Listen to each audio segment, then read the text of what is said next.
I rise today to discuss the vacancy of the United States Supreme Court, where we've been on this issue and what needs to happen next year when our next president is sworn in.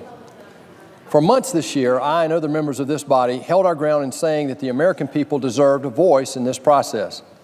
We talked about how the integrity of the advice and consent process, clearly outlined in Article 2, Section 2 of the United States Constitution, was at stake.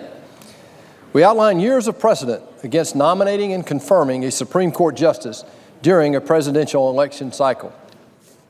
The last time a vacancy arose and a nominee was confirmed in a presidential election year was 1932.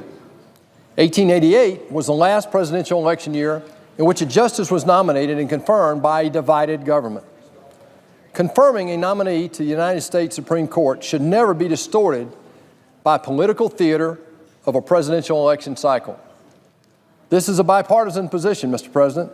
Both parties have said at different times in the past decade or so what I and many colleagues here on this floor have said just this year. Since day one, I have consistently said that no Supreme Court nominee should be considered for the Supreme Court or considered by the Senate before the next president is sworn in. That also meant no consideration during the lame duck either, no matter the outcome of the election.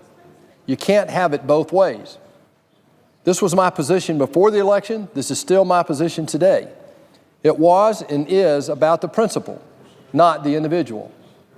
As an outsider to the political process, this was logical and easy position to take from the very beginning. The process for nominating and confirming a justice to the United States Supreme Court is enshrined in our Constitution. The hyperpartisanship and politics of a presidential election cycle should have absolutely no place in this process. Confirming any individual to a lifetime appointment to the United States Supreme Court must rise from that kind of political posturing. It must be above any political theater. Furthermore, and as I said previously, the American people deserved a voice in this process. Election Day was not only about changing the direction of our country, but it was also a referendum on the balance of the Supreme Court for generations to come.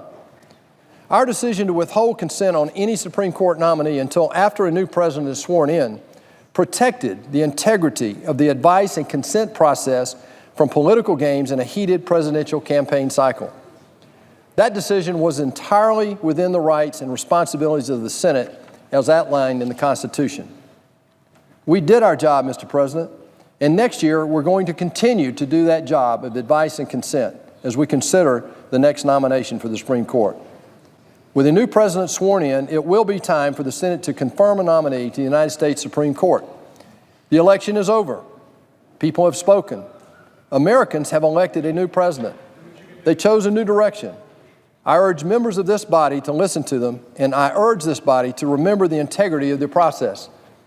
I also look forward to learning from whomever President-elect Trump nominates to serve on the Supreme Court and having the opportunity to vote on his or her confirmation. With that, Mr.